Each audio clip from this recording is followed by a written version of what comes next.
श्री स्वामी समर्थ. तुमच्या सर्वांचं पुन्हा एकदा माझे GVR डिझाईन या चॅनलमध्ये खूप स्वागत आहे. आज मी तुम्हाला एम्ब्रॉयडरी थ्रेड ऑर्गनाइज कसे करायचे ते सांगणार आहे. इथे तुम्हाला दिसत असेल की मी घरीच फ्लॉस स्ट्रिंग बनवलेले आहेत, जे तुम्ही ऑनलाईन वगैरे बघितलेले असाल. ते फ्लॉस स्ट्रिंग कसे बनवायचे तेच आज मी तुम्हाला सांगणार आहे. व्हिडिओ शेवटपर्यंत पूर्ण बघा आणि तुम्ही बघू शकता की खूप सुंदर आणि खूप छान ऑर्गनायझेशन मी केलेलं आहे एम्ब्रॉयडरी थ्रेडचं. हा आहे डब्बा.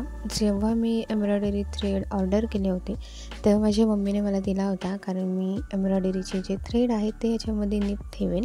पण तुम्ही इथे बघू शकता की माझे थ्रेड खूप मेसी झालेले आहेत. जे थ्रेड मी यूज केलेले आहेत ते खूप एकमेकांमध्ये धागे गुंतलेले आहेत, कारण जेव्हा आपण एम्ब्रॉयडरी वर्क करायला घेतो तेव्हा आपल्याला बऱ्याच शेडचे कलरचे धागे यूज करायचे असतात. आपण घाईघाईमध्ये ते तसंच ठेवून देतो आणि ऑनलाईन ऑर्डर केल्यानंतर ते असे येतात, ज्यातून आपण थ्रेड बाहेर काढला की मग ते मेसी होऊन जातात. आणि तुम्ही बघू शकता की जे मी यूज केले नाही आहेत ते चांगले आहेत, पण जे मी यूज केलेले आहेत ते धागे एकमेकांमध्ये गुंतलेले आहेत. मेसी झाल्यानंतर बरेच थ्रेड वाया जातात. त्याच्यासाठी आपल्याला काय करायचं आहे इथे मी तुम्हाला सांगते. इथे मी 3 पुठ्ठे घेतलेले आहेत, जे आपण साडीला फॉल लावतो त्या फॉलमध्ये हे असतात. इथे मी ते 3 पुठ्ठे घेतलेले आहेत. ते 3 पुठ्ठे झाल्यानंतर आपल्याला याच्यावरती आता मार्किंग करून घ्यायची आहे. तुमच्याकडे हे पुठ्ठे नसतील तर आपले नॉर्मल ड्रेसमध्ये किंवा कुर्ती आपण घेतो, किंवा असेच ऑनलाईनमध्ये जेव्हा आपल्याला जे पुठ्ठे मिळतात त्यातूनसुद्धा तुम्ही फ्लॉस स्ट्रिंग बनवू शकता. तर हे आहेत आपले मेसी झालेले थ्रेड आणि तुम्ही बघू शकता प्रत्येक थ्रेड एकमेकांमध्ये खूप गुंतलेला आहे. आणि हे आहेत बाकीचे थ्रेड जे मी यूज केलेले नाही आहे, त्याच्यामुळे ते चांगले राहिलेले आहेत. पण यातले मी यूज केल्यानंतर ते सुद्धा पुन्हा तसेच होणार आहेत. इथे तुम्ही बघू शकता की प्रत्येक शेडचा माझ्याकडे 4 ते 5 थ्रेड अवेलेबल आहेत प्रत्येक शेडचे. चला आपण फ्लॉस स्ट्रिंग बनवायला सुरुवात करूया. इथे मी मार्किंग करून घेतलेली आहे. तशीच मार्किंग आपल्याला बाकीच्या पुठ्ठ्यामध्ये करायची आहे. इथे मी तुम्हाला मेजरमेंटसुद्धा दाखवलेलं आहे. इथे मी पुठ्ठा घेतलेला आहे, त्याच्यानंतर स्केल आणि पेन्सिल घेतलेली आहे. इथे आपला प्रत्येक बॉक्स आहे तो 5.5 सेंटीमीटरचे आहे उभी लाईन, आणि आपली जी आडवी लाईन आहे ती 4.1 सेंटीमीटरची आहे. इथे मी तुम्हाला मेजरमेंटसुद्धा सांगितलेलं आहे की मी कसं सेंटीमीटरमध्ये घेतलेलं आहे. ते घेऊन झाल्यानंतर आपल्याला तो प्रत्येक पॉईंट जॉईंट करून घ्यायचा आहे. इथे मी जसं मेजरमेंट घेतलेलं आहे तो प्रत्येक पॉईंट मी ते जॉईन करून घेतलेला आहे. आपले तिन्ही पुठ्ठ्यांवरती मार्किंग करून झाल्यानंतर इथे तुम्ही बघू शकता की खालची लाईन आपली काही पुठ्ठ्यांची एक्स्ट्रा आहे, काही पुठ्ठ्यांची परफेक्ट आहे. वर खाली पुठ्ठ्यांची साईज सेम नसते, त्याच्यामुळे मार्किंग करताना नीट करा. आता इथे आपल्याला प्रत्येक बॉक्समध्ये दोन्ही साईडने 0.5 सेंटीमीटर मार्किंग करून घ्यायचं आहे.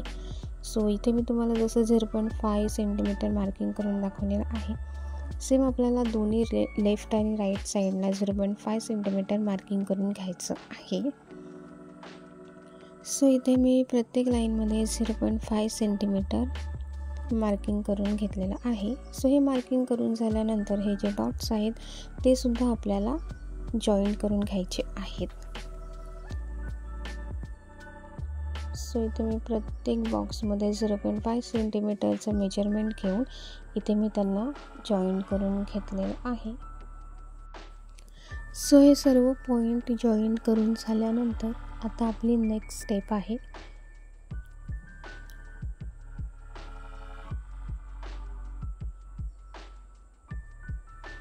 इथे प्रत्येक पॉईंट जॉईंट करून झालेला आहे आणि हे कट करताना आपल्याला नीट कट करायचं आहे. हे 2-3 बॉक्स, हे 3 बॉक्स आणि खालचे 3 बॉक्स. ही जी तुम्हाला मधली लाईन दिसते, जी मी तुम्हाला आता दाखवते आहे, ही जी मधली लाईन आहे तिथून आपल्याला कट करून घ्यायचं आहे, म्हणजे कन्फ्युजन होणार नाही. तिथून आपल्याला कट करून घ्यायचं आहे, कारण आपले सर्व बॉक्स जॉईंट आहेत त्याच्यामुळे.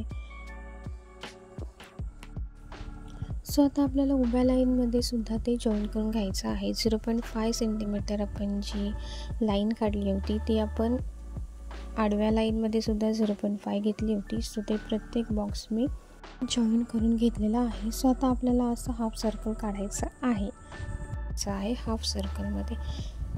चला हाफ सर्कलमध्ये शेप देण्यासाठी मी हातानेच हाफ सर्कलचा शेप देते. इथे प्रत्येक बॉक्सला मी हाफ सर्कलचा शेप दिलेला आहे.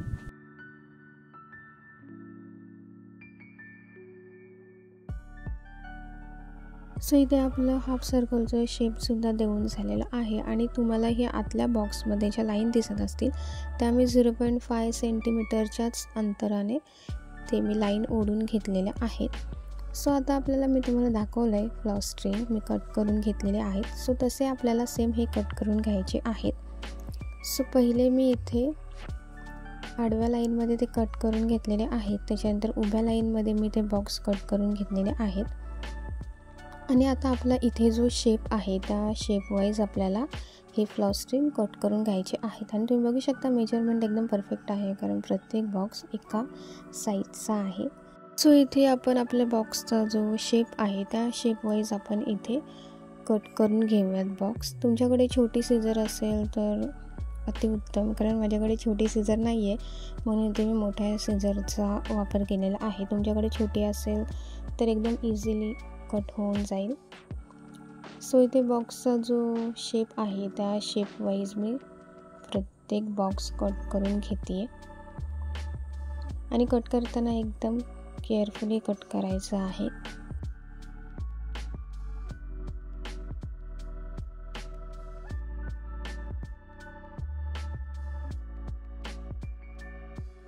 तर इथे आपला प्रत्येक बॉक्स कट करून झालेला आहे आणि तुम्ही बघू शकता खूप सुंदर असा शेप आलेला आहे। सो इथे जे मेसी झालेले थ्रेड आहेत ते आधी मी सेपरेट करून घेते। सो तुम्ही बघू शकता खूप थ्रेड आहेत जे एकमेकांमध्ये गुंतलेले आहेत। सो इथे मी प्रत्येक थ्रेड सेपरेट करून घेतलेला आहे आणि जे मी थ्रेड यूज केले नव्हते ते सुद्धा मी एका साईडला काढून ठेवलेले आहेत। सो इथे आता मी पहिला फ्लॉस स्ट्रिंग घेतलेला आहे आणि मी आता इथे तुम्हाला दाखवते की याच्याभोवती आपल्याला धागा गुंडाळून घ्यायचा आहे। धागा गुंडाळणं काही एवढं हार्ड वर्क नाही आहे। सो इथे मी पूर्ण धागा गुंडाळून घेते। सो इथे माझ्याकडे प्रत्येक कलर शेडचे 3, 4, 5 असे थ्रेड आहेत। सो इथे मी आता फ्लॉस स्ट्रिंगला प्रत्येक थ्रेड गुंडाळून घेते। सो इथे मी फ्लॉस स्ट्रिंगला मी 2-2 थ्रेड तरी गुंडाळलेले आहेत, म्हणजे एकाच कलर शेडचे 2-2 शेड मी इथे गुंडाळून घेतलेले आहेत।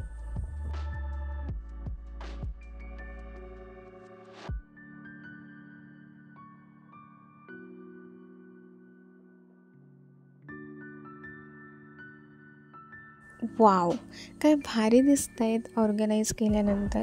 असे थ्रेड बघायला कोणाला नाही आवडणार आणि जर असे थ्रेड असतील ऑर्गनाईज केलेले तर तुम्ही तुमचं एम्ब्रॉयडरीचं वर्क करताना सुद्धा इझिली करू शकता। अजिबातच थ्रेड मेसीसुद्धा होणार नाही आणि तुम्हाला हवं तेवढे तुम्ही थ्रेड घेऊन बाकीचं तुम्ही ठेवूसुद्धा शकता। तर इथे खूप सुंदर असे हे कलर शेड दिसत आहेत आणि मी छान असे त्यांना लावून घेतलेले आहेत आणि तुम्ही बघू शकता की प्रत्येक फ्लॉस स्ट्रिंग एकदम परफेक्ट तयार झालेला आहे। मार्किंग वगैरे एकदम परफेक्ट झालेली आहे।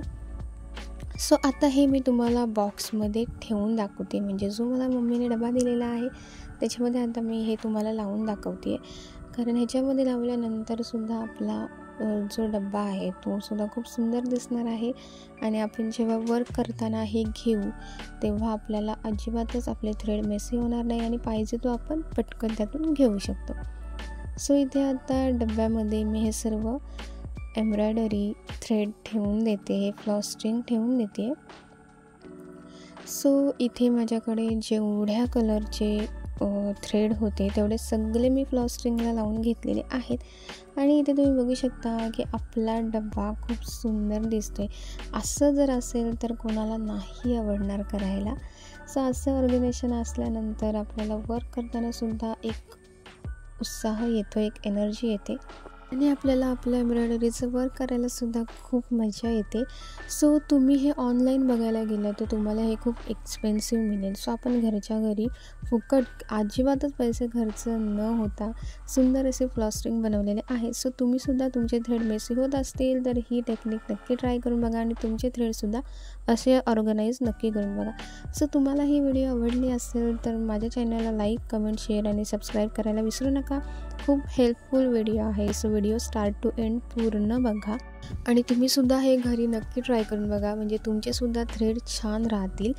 सो भेटूयात मग नेक्स्ट व्हिडिओमध्ये अशाच हेल्पफुल व्हिडिओसोबत। थँक्यू।